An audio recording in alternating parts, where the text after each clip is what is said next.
안녕하세요. 아파트 사이클 연구소 소장 이현철입니다. 좀 익숙한가요? 네. 유튜브를 보다 보면 경제적 자유에 관한 주제를 가지고 얘기하는 영상이 정말 많습니다. 그리고 조회수도 어마어마해요. 저는 감히 엄두도 못 낼 만큼의 조회수가 나오고 있습니다. 근데 경제적 자유를 얘기하는, 그리고 이제 이와 또 부합되는 게 부자들이죠.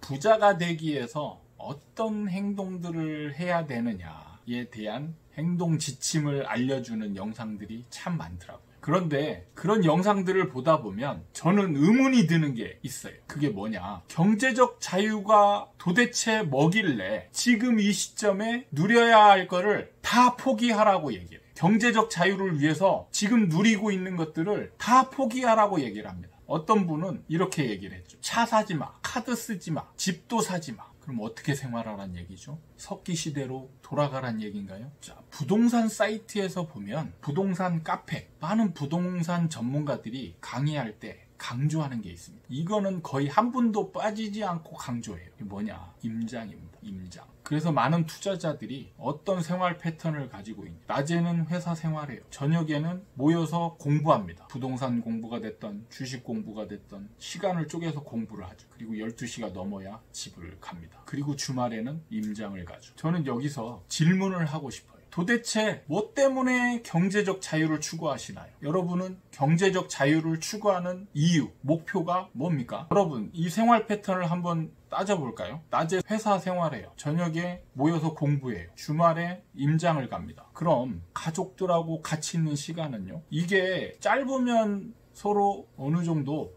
묵인하고 미래를 위해서 어느 정도 거쳐가야 될 과정이라고 생각할 수도 있겠지만, 이 생활이 오래된다면 이 가정이 과연 화목할까요? 그러면 여러분들은 경제적 자유를 왜 추구하는 것이죠? 돈 벌어서 나중에 바람 피려고? 네.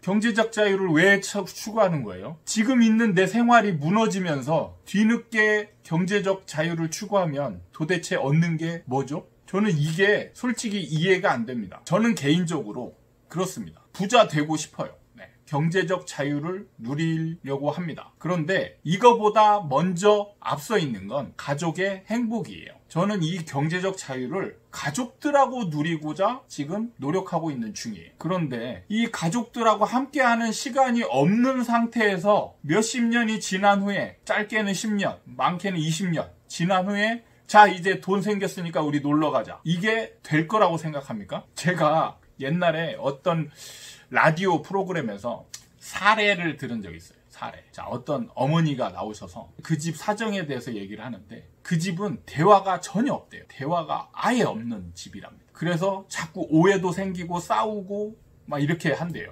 그래서 이거를 이렇게 돼서는 안 되겠다 싶어서 상담을 받았답니다. 그랬더니 상담소에서 평소에 대화를 많이 하세요 라고 이렇게 조언을 했대요. 자, 어머니는 이제 이걸 실천해야 되겠다 싶어서 자, 가족들을 모았습니다. 저녁에 밥을 먹으면서 자, 대화하자고 얘기를 했답니다. 대화가 됐을까요? 네. 여기서 무슨 대화가 됩니까? 대화라는 건 공통의 관심사, 공통의 주제, 하고 싶은 얘기, 이런 게 평소에 쌓여 있어야, 공감대가 형성이 되어야 대화가 진행이 되는 겁니다. 대화를 안 했던 사람들이 갑자기 얘기하자고 해서 대화가 되는가? 안 되는 거예요. 가족이 같이 붙어 있고 같이 생활을 해야 나중에 놀러 가도 어색하지 않고 같이 놀 수 있는 겁니다. 옛날에 제가 사회 초창기 때 월급 100만 원 받을 때 제 지인분이 보험을 하셨어요. 그때 한참 종신보험이 유행을 할 때였죠. 너 이제 곧 결혼도 할 테고 노후를 준비해야 되지 않냐. 지금 종신보험을 들어놓으면 네 노후가 탄탄해질 것이다. 그래서 플랜을 쫙 짜오더라고. 어떤 병에 걸렸을 때 어떻게 되고, 네가 사망했을 때 얼마가 지급이 되고, 좋아 보입니다. 그래서 얼마 내냐? 27만 원. 아니, 제가 100만 원 받고 있는데 27만 원을 보험으로 내면, 제가 그랬어요. 내가 늙어서 보장은 받을 수 있을 것 같긴 한데 그 전에 내가 굶어 죽을 것 같다. 안 그렇습니까?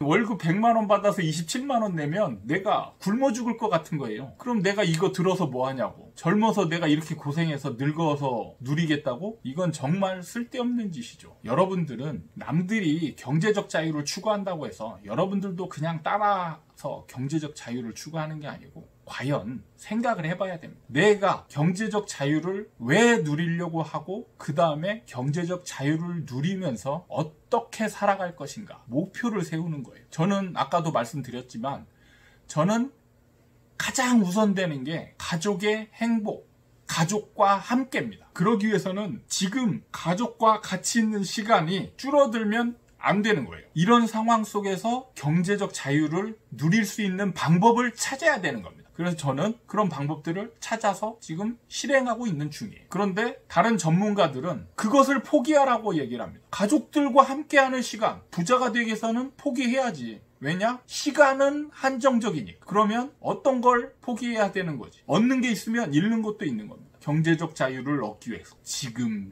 누릴 수 있는 걸 포기해라. 이렇게 얘기를 하는 것이죠. 저는 이거에 결코 동의할 수 없습니다. 여러분들은 이 부분에 대해서 잘 생각하셨으면 좋겠습니다. 과연 지금 누릴 수 있는 거, 물론 누릴 거 다 누리고 경제적 자유를 얻기는 정말 힘들죠. 그렇기 때문에 포기할 거 포기해라 라고 얘기하는 거예요. 그렇지만 포기할 걸 덜 포기하면서 얻을 수 있는, 그리고 얻을 수 있는 걸 조금 줄이더라도 그렇게 해서 얻는 경제적 자유가 더 가치 있는 것 아닐까요? 저는 그렇게 생각합니다. 저는 이 절대 원칙이 가족과 함께예요. 가족과. 나중에 돈 벌어서 저 바람 필 거 아닙니다. 가족과 함께 할 거예요. 그러기 위해서는 이 과정을 같이 가야 되는 거예요. 나는 돈 벌어서 나중에 가족들하고 함께 할 거야 라고 하면서 지금 가족들하고 떨어져 있어요. 그럼 그때 가면 같이 할 수 없습니다. 절대 같이 못해요. 명심하셔야 됩니다. 여러분의 목표가 가족과 함께가 아니라면 괜찮아요. 돈 벌어서 바람 피고 그게 내 목표다. 물론 남들한테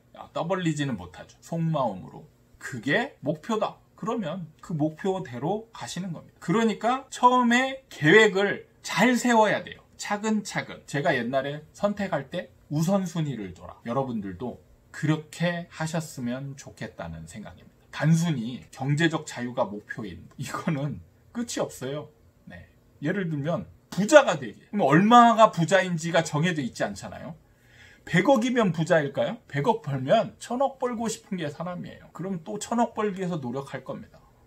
1000억 벌면 조를 벌고 싶겠죠. 이게 사람이에요. 목표가 어느 정도 정해져 있고 우선순위가 정해져 있지 않으면 여러분들은 선택하기 어렵습니다. 그리고 저는 지금 너무 많은 거를 버리지 않으셨으면 좋겠어요. 그러면 너는 이런 걸 다 안 버리고 경제적 자유를 누릴 수 있느냐? 있습니다. 방법들이 있어요. 그 부분에 대해서 같이 가시면 됩니다. 자, 오늘 영상은 여기까지 하고 또 다음에 새로운 주제를 가지고 여러분들을 찾아뵙도록 하겠습니다. 감사합니다.